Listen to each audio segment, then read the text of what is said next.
Hello viewers, তো আমরা দেখব কিভাবে ফোনের র্যাম বাড়াতে হয়। তো আমরা প্রথমত চলে যাব সেটিংসে।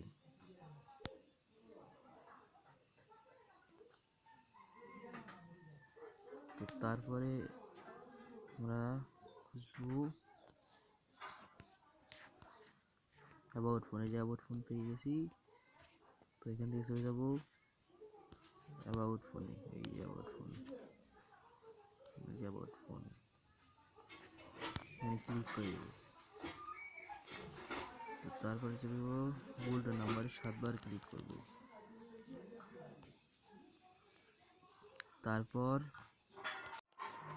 তারপরে এদিকে বেরিয়ে যাব।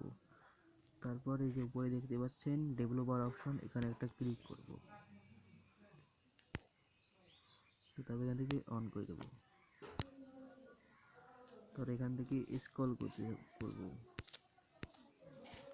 তো এখান থেকে চলে যাব প্রথমে এই অ্যাডভান্স অ্যানিমেশন স্কিল।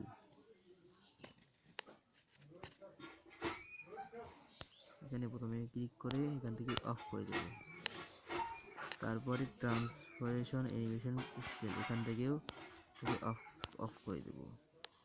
তারপর 3 নাম্বার অ্যানিমেটর ডাইরেকশন স্কেল, এটাকেও অফ করে দেব।